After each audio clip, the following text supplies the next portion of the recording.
जिंदगी किसी को किस मोड़ तक ला सकती है। एक दिन कविता अपने पति से कहती है, कौन है ये बच्ची, बताते क्यों नहीं, क्यों लेकर आए हो इसे यहाँ? कविता, ये मेरी बच्ची है। माँ पापा मेरी शादी शिवानी से करने के लिए मान नहीं रहे थे, लेकिन मैं उससे बहुत प्यार करता था। अब वो इस दुनिया में नहीं है, लेकिन सन्निका की जिम्मेदारी मेरी है। इसे मैं अपने पास ही रखूंगा। कविता ये देखकर सुनकर सन्न रह जाती है। कैसी बात कर रहे हैं आप, लोग क्या कहेंगे, मैं कैसे इस बच्चे के साथ जीवन चलाऊंगी? देखिए, इसे देखकर मुझे टेंशन हो रही है। आप इसे ले जाइए यहाँ से, मेरी भी तो बेटी है, मैं उसका हक कैसे मार दूं? दिनेश कविता को किसी तरह समझा लेता है। देखो सन्निका, ये आज से तुम्हारी माँ है, इन्हें तुम्हें माँ कहना है।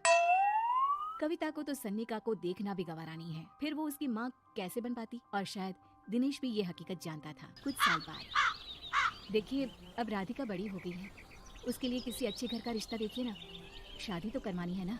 हाँ, लेकिन सन्निका उससे बड़ी है, पहले तो उसकी शादी तय करेंगे ना। जमाना जानता है कि वो एक नाजायज लड़की है, कोई उससे शादी क्यों करेगा? वैसे भी आता है क्या उसे, जो कोई उसे अपने घर की बहू बनाएगा? तभी वहाँ सन्निका आ जाती है। पापा, मुझे स्कॉलरशिप मिल गई है, आगे का सारा खर्चा यूनिवर्सिटी वाले उठाएंगे। मैं कल ही वहाँ हॉस्टल में शिफ्ट हो रही हूँ। लो, सुना दिया ना फैसला। अरे अब क्यों शिफ्ट हो रही हो, पहले ही हो जाती शिफ्ट। दुनिया में यूं कालिक तो ना होती हमारी। क्या यार कविता, एक तो खुशी की बात है कि लड़की को कुछ आगे बढ़ने पढ़ने का मौका मिल रहा है, लेकिन नहीं, तुमको तो केवल ताना मारना ही आता है। जाकर देखो शिवानी क्या कर रही है। अरे हाँ, मैं शिवानी को दूध देना भूल गई, वो कैसे उठेगी? कविता को ये सुनकर गुस्सा आ जाता है। हाँ हाँ, अपनी किताबों से फुर्सत मिले तब ना। मेरी बेटी ना कुछ खाए ना कुछ पिए, यही तो चाहती हो तुम। सन्निका, जिसने कभी कविता से बात ही नहीं की थी, क्योंकि वो उसे हमेशा कोसती, वो वहाँ से बिना कुछ कहे निकल जाती है। खाना तो पूरा बन गया, अब जाकर आराम से पैकिंग करती हूँ, कल वक्त से निकल जाऊंगी। देखिए जी, वैसे तो ये लड़की मुझे एक आंख पसंद नहीं, अपने कमरे में पैकिंग कर रही है। अरे मुझसे तो कभी बात ही नहीं करती। आप साफ साफ बोल दीजिए उसे कि घर से जाएगी तो सारा काम कौन करेगा, उसकी माँ?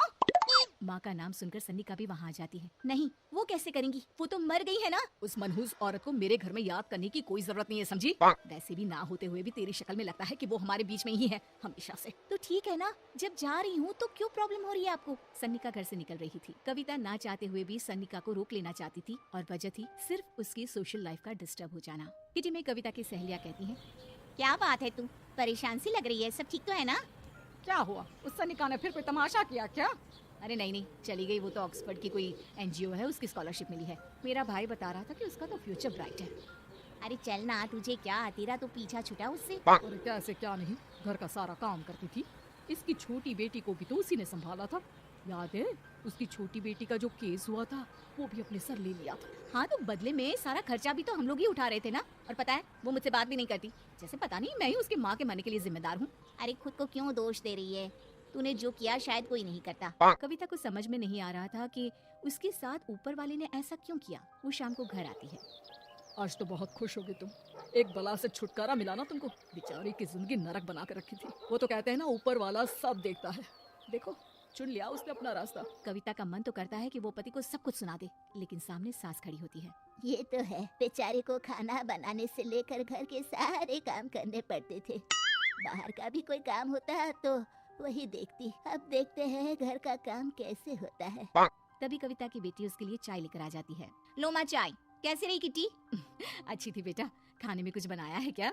हाँ, सन्निका दीदी जैसी ही सब्जी बना दी है, आप रोटी बना लो। और हाँ, कल मैं चली जाऊंगी इलेक्ट्रिक बिल और राशन लाने के लिए। अच्छा अच्छा, पैसे मैं दे दूंगी। सन्निका कार्ड दे गई है ना? हाँ माँ, एक कार्ड तो देकर गई है। अरे चोर नहीं थी वो, मेरे बेटे का ही खून है।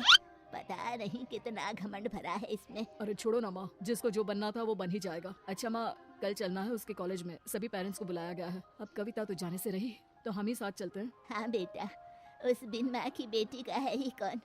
अब क्या था, कविता का गुस्सा फूट पड़ता है। आप लोगों के जैसे तो इंसान नहीं देखे मैंने। अरे मेरे सामने ही अपनी नाजायज बेटी को लाकर बिठा दिया।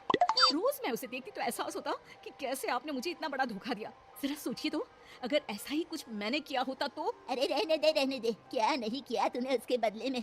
उस मासूम के साथ क्या क्या करती थी सब जानते हैं हम। अरे छोड़ो ना माँ, ये तो एक बात लेकर बैठ जाती है। चलो सोने चलते हैं। अगले दिन दिनेश और उसकी माँ सन्निका के कॉलेज में जाते हैं। कैसी हो बेटा, मेरा नाम रोशन करना। जरूर पापा। ये ले बेटा, पैसे रख ले। नहीं नहीं, वो कविता ने कार्ड दिया है। अरे बेटा, वो माँ है तुम्हारी, उसका नाम क्यों लेती हो? अरे हटाओ दी, क्या ही क्या है उसने इसके लिए, क्यों माँ बोले। तभी वहाँ सन्निका की टीचर आ जाती है। सन्निका की माँ नहीं आई? जी नहीं, वो घर में बेटी है ना, सबका एक साथ आना तो मुमकिन नहीं था। तो उन्हें भेज देते। हम सभी उनसे मिलना चाहते हैं। मानना पड़ेगा, बहुत अच्छी तरह से पाला है उन्होंने अपनी बेटी को। क्या घर का काम, क्या बाहर का, कॉन्फिडेंस तो कूट कूट कर भरा है। पैसे रुपये के लिए भी इसे किसी का मुंह नहीं देखना पड़ता। स्कूली शिक्षा भी लाजवाब है। पिता और दादी को एहसास होता है कि जिस कविता के पालन पोषण पर उन्हें हमेशा से शक रहा, वो सन्निका के भविष्य के लिए किसी वरदान जैसा साबित हुआ।